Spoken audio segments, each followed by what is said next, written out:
One woman, almost 10,000 lives, and a choice that could end all of it.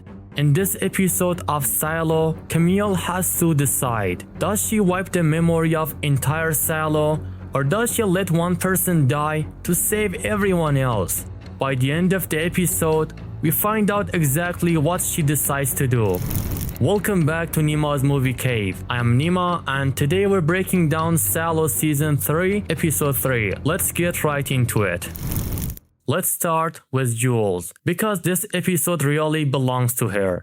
She's still off her memory medication, and we can already see the difference. She's sharper, more focused, and done waiting for other people to help her.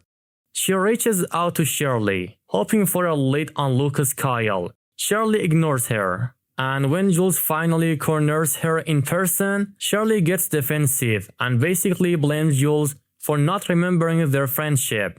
Instead of getting angry though, Jules flips it back on her, asking Shirley to imagine what it's actually like to lose your best friend from the inside. It's a sharp move, and a good sign that Jules is reading people again. She also visits Kathleen Billings, and notices a bandage on her wrist. Jules puts it together fast, and Kat was part of the break-in during the rebellion. She's not there to get anyone in trouble though. She just wants anything that connects to finding Lukas. Here's the thing. Jules is basically the only person in the whole silo who still believes Lukas is alive. His mother has given up. Patrick Kennedy can find him. Even Camille assumes his body was burned after the rebellion. But Jules trusts her gut, and it tells her to keep looking. One more small but creepy detail. Jules thinks she has the upper hand skipping her medication in secret, but her doctor already knows. And there are cameras inside her own apartment, watching her every move. By the end of the episode, she notices someone following her. So it looks like she might be catching on. Worth keeping an eye on next episode. Now to Camille. And honestly, this is the heaviest part of the episode. Quick reminder, the algorithm made her head of IT because she's good at lying, not because of her writing background. And this episode proves that Red was correct. We watch her manipulate her own husband without blinking. The algorithm wants her to release something called vitamin D+ into the water supply. It sounds harmless, but it's actually a slow memory wipe. Nobody would even notice it happening. Over time, the whole population would forget who they are, forget the rebellion, forget Juliette Nichols completely. The algorithm's logic is simple. Jules is dangerous, and if she keeps pushing, the silo could get hit with the safeguard protocol, which basically means total destruction. So a memory wipe is framed as the safer option, almost like a mercy. But Camille isn't sure. She's scared that erasing memories means erasing identity. That fear gets more real when Robert Sims talks to her about how important memories are. Right after watching Jules fails to recognize her own father.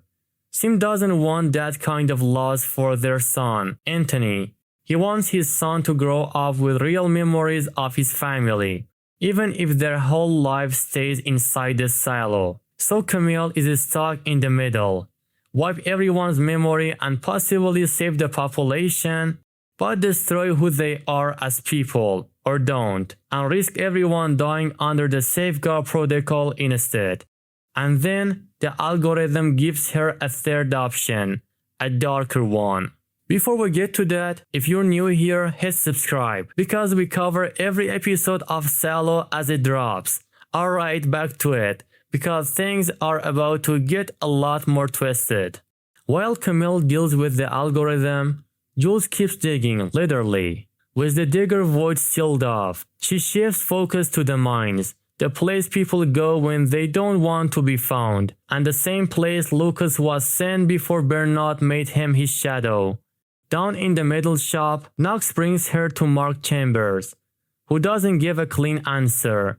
but confirms that mines are basically a place people go to die. This lines up with something Camille figures it out on her own. If Lukas learned about other silos while he was Bernard's shadow, he might be trying to dig horizontally toward another one. Any silo-to-silo contact automatically triggers the safeguard protocol, so Camille panics and orders her security team to fumigate the tunnels, obviously code for something much more serious. She doesn't back down, even when warned that not everyone might make it out in time. Jules and Knox are already near the entrance when the gas hits. Jules tries to help someone who's already overwhelmed by it, and that person steals her mask and runs, leaving her to die. She starts to go under, and that's when Lukas Kyle appears out of the smoke and carries her to safety. For 1 second, they actually see each other again. Then security shows up and Lukas has to run, ending up hidden with 2 other characters, Danny and Sandy, who clearly know more than they're letting on. Quick detour to the flashback timeline. Daniel and Helen continue chasing the truth behind Charlotte's crash. Daniel discovers that the communication systems were switched to unencrypted channels right before the incident, meaning the final moments of the mission may have been recorded. Helen eventually tracks down a man named Steve, who has a copy of that recording. Listening to the audio leaves them both shaken, but before they can uncover the full truth, Steve suddenly disappears. When Daniel and Helen return to his place, they find it destroyed and the recording gone, a clear sign that someone wanted the evidence buried. One small detail stands out though: a chessboard with one of its pieces moved, a moment that has sparked plenty of speculation among fans. One popular theory is that the silos are part of a much larger experiment, almost like a decades-long game, where only the strongest silo is meant to survive and eventually repopulate the surface. If that's true, the strict ban on communication between silos wouldn't just be about control. It would be because contact between them would interfere with the experiment itself. There's also another theory gaining attention. Steve manages to copy Daniel's ID badge while they're at his place, making some fans wonder whether the algorithm controlling the silo system could somehow be connected to Daniel himself, maybe even built using a digital version of his identity. It's only a speculation for now, but it would explain why the algorithm feels both coldly calculated and strongly human.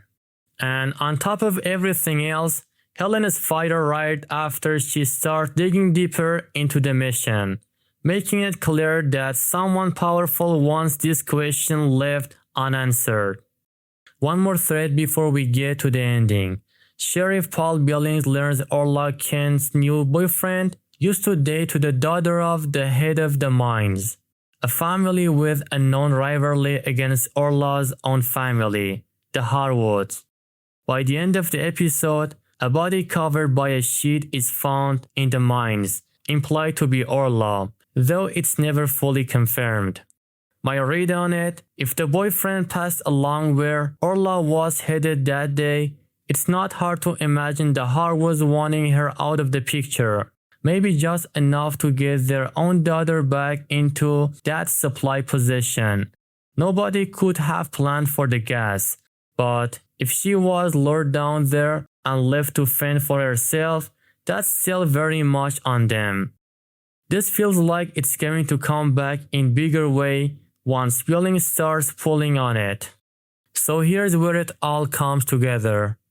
Jules is unconscious in the hospital after the gas.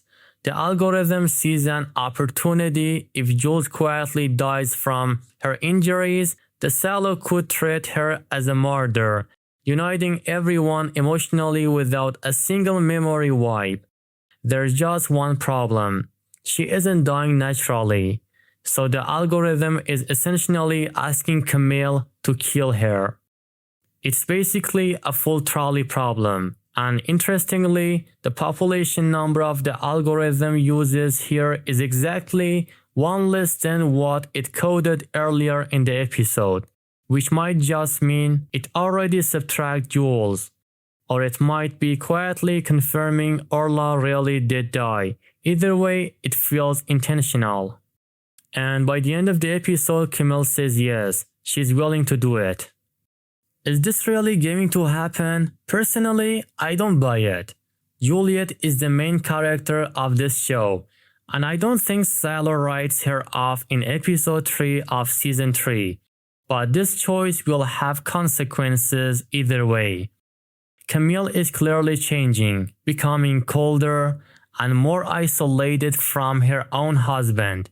There's a small but telling moment where Sims gets shut out of her office, the door literally closing in his face, and Robert Sims, the man who just spent this whole episode talking about how important memories are, might end up being the one person standing in her way. So that's Silo Season 3 Episode 3. Juliette is closer than ever to the truth. Lukas is back but still in serious danger. And Camille just agreed to something that could change who she is for good. What do you think? Is Camille actually going to go through with it? And is that chat theory about the Salos onto something real? Let me know down in the comments.